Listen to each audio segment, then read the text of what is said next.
On page 27, we just kind of reviewed a little bit. Some of the things that you need to know about a normal distribution is you've got 100% of the data you've collected is under this curve every time, 100%. But we know that the mean is in the center, and we've got 50% on either side. It's another property that you need to know, okay? We also know that if we go one standard deviation to either side from the mean, we've got 68. If you go 2 to either side, we've got 95. And what's the last number? If you go 3 to either side, 99.7, right? That's the empirical rule. 68, 95, 99.7. Okay? If you go 3 to either side. So we start with the mean, and we add the standard deviation to the right, and then we subtract a standard deviation every time we go to the left. Now, I need you to understand this is a static curve. Like, we can't do a very good job as to actually making this to scale, but I need you to know that I have my iPad ready to go here. I hope it's still loaded. Please show up. I updated it this morning, so I need you to know this, okay? This is very important. I'm going to ask you this from time to time. I'm going to get rid of the normal curve. Yeah, just that. I need you to know that the standard, like, you always have to imagine an actual x-axis on which you've drawn your normal distribution curve.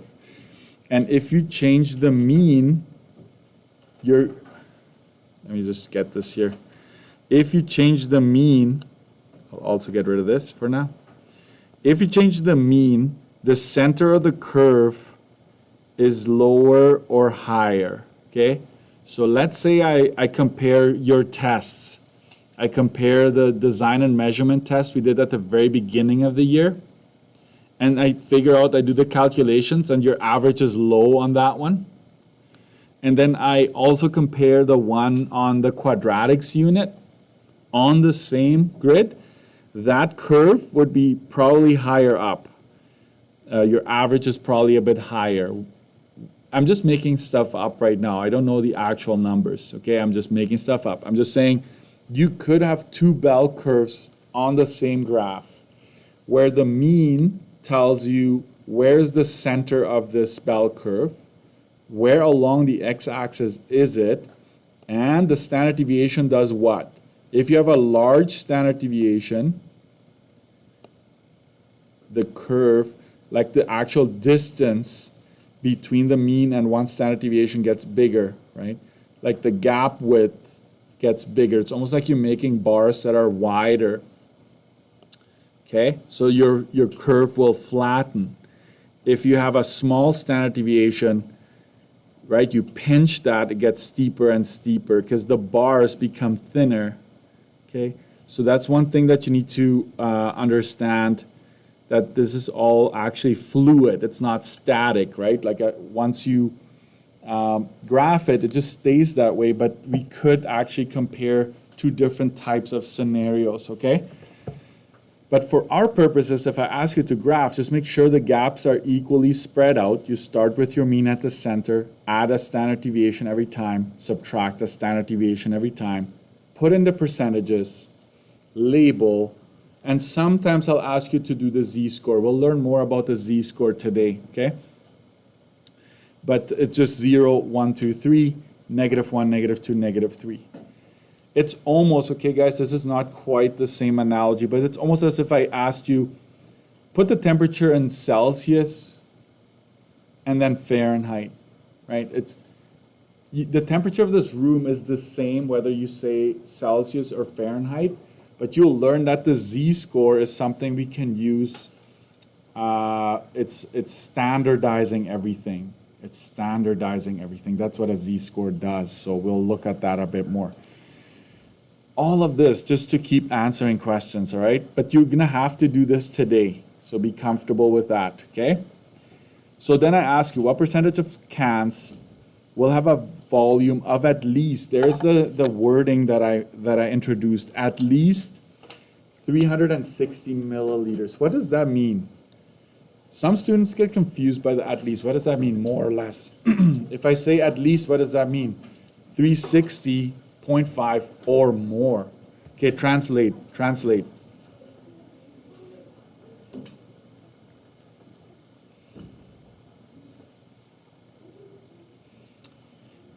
What if this had said at most? A volume of at most 360. That tells you that it's the most you can have is 360.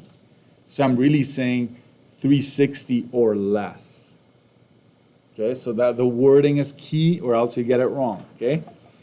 At least, so 360 is right here, okay? That number is right here. This is gonna change. That's why we're going to need our calculator down the road. I'm going to ask you for a number that is somewhere along in between these gaps we've identified. But we have that number right here. So we need to add all the percentages to the right of this value right here. So I'm going to actually show the work here. 3.5 plus 0.15. That is 2.50 or 2.5%. Okay, that's how many cans would be considered to have at least that many. How about can I ask you to add this anywhere in here? I will just say at most.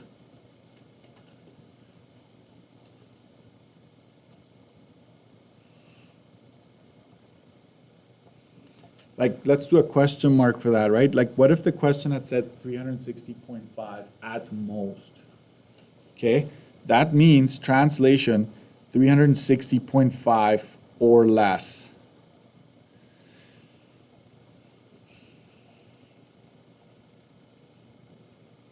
There are two ways to do this right now.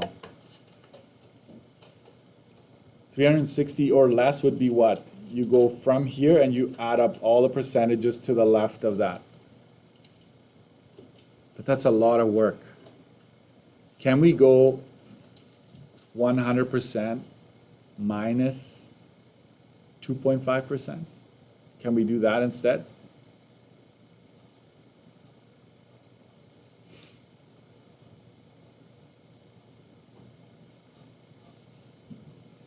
Okay, because we are talking about the same value. To the right is 2.5.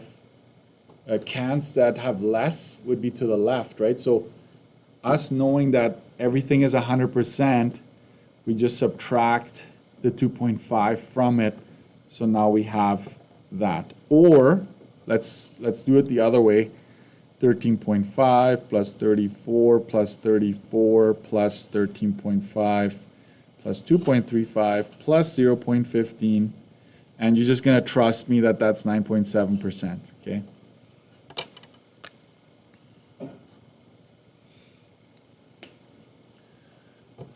And because I like you to know the end from the beginning, I will tell you what we just did. Okay, if this is our mini curve right here, we figured out that this is 2.5% and this is 97.5%. Okay, this is right here. I might be going a little too fast and it's small for you to see. Let me zoom into that part.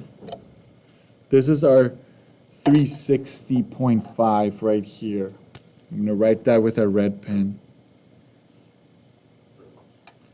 Okay, so above or below, they add up to 100% at the end of the day. Okay. It adds up to 100% if you combine those two. Okay. Sorry, I made it a little too messy there.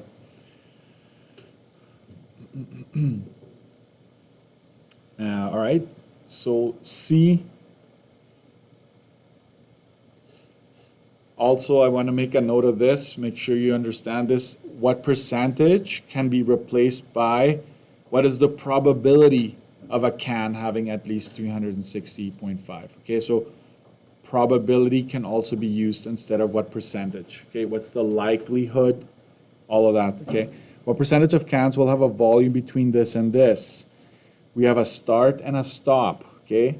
It's not just greater than or less than. Start and stop. So you just go up to your graph. Okay. 349.5 is right here. It's right here. And 363.25 is right here. So we add up all the percentages in between. Or what else can you do? You can go 100%, subtract this tail, and subtract these two numbers here from the left tail. Like if you take these two away from 100%, you'll be left with whatever is in between. So whatever works for you, go direct or indirect, whatever you prefer, okay? So I'm just gonna say, I'm gonna go the long way maybe.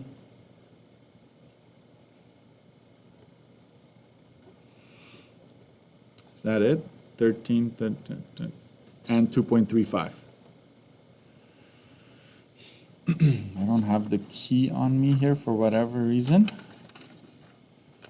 Oh wait, I do. It's 97.35%.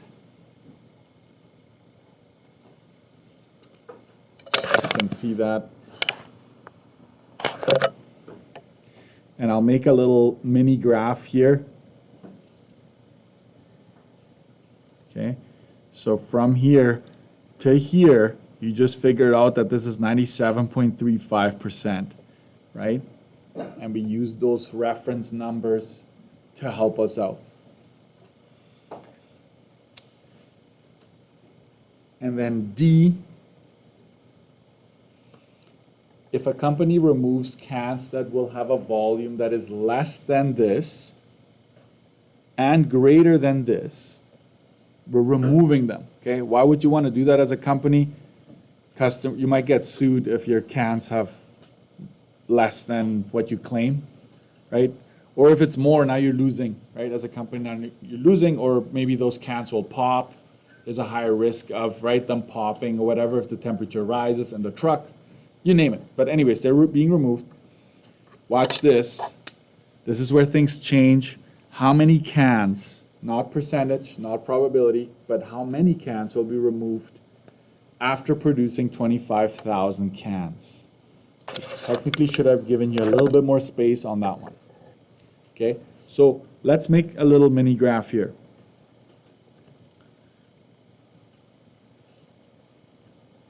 I strongly encourage you to do this. Okay, so 352.25 is right about there. This is just approximately, right? 352.25. And 363 is way at the end here, right? This is the 363.25. And we are removing, okay?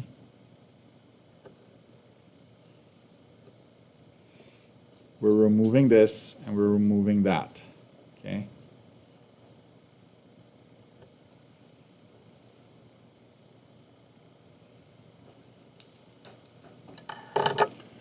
Let's just put the numbers in here. So how about this? I will go A and B. Okay, we're removing A and we're removing the B zone. Okay, A for me is 0.15 plus 2.35 plus 13.5. B is simply 0.15.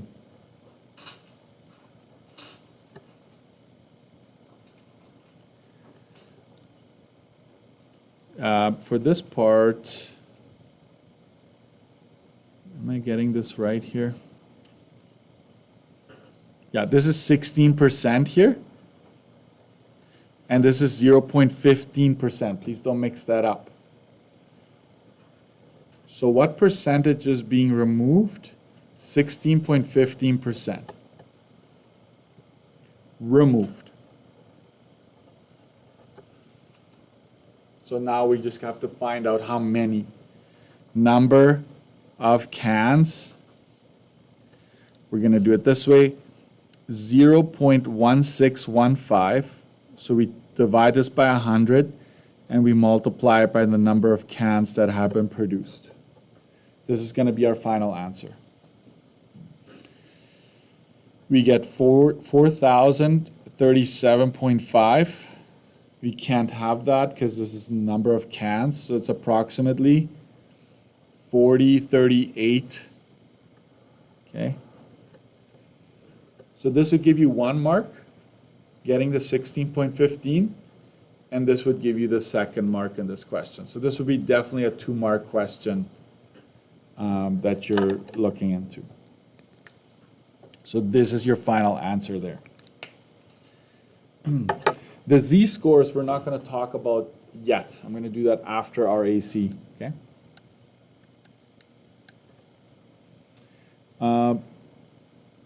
That's it for now. Then I'm going to come back to the other ones later. What does your study sheet look like? I think I want to add a few things to your study sheet while I'm thinking of those items that could help you. So let's stop this